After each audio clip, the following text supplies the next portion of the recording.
In this quick tutorial, I will demonstrate how to draw and shade an apple using a pencil. Please feel free to pause the video to take more time on your own drawing.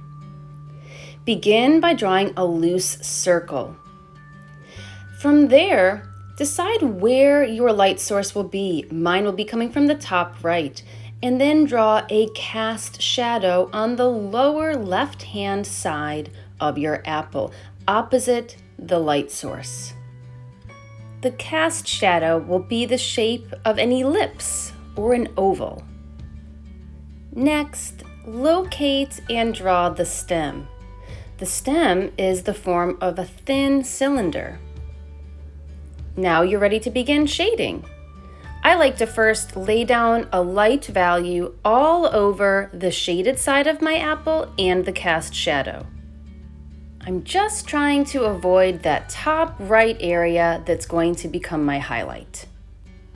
Next, I'm going to layer on more pencil and press more firmly with my pencil to shade in both the cast shadow and the core shadow, which is the left-hand side of the apple. These two areas need to be the darkest part of the drawing. Next, focus on the midtones of the apple. The midtones are midway between the highlight and the core shadow. Midtones show the real value of the color of the object, since the highlights are brighter than the true color and the opposite are seen in the shadows.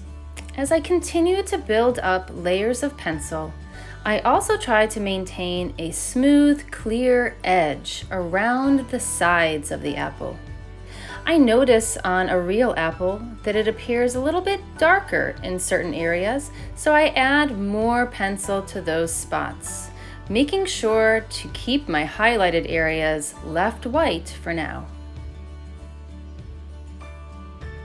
Additional layers of pencil will always be needed in those core shadows and in the cast shadow, and I look for other parts in the apple that might need a push of dark contrast too. For example, around the stem.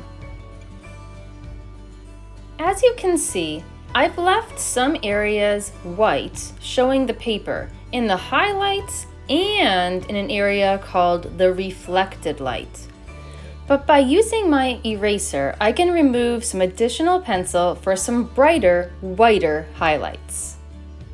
At this point, my apple drawing includes all the basic parts of a shaded drawing, but I now want to push the contrast to make it as developed as possible and to include a wide range of value.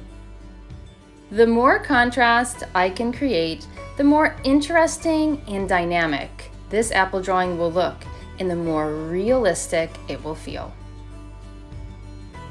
I hope you enjoyed watching this apple drawing tutorial, and I wish you the best of luck in your own drawing practice. Bye!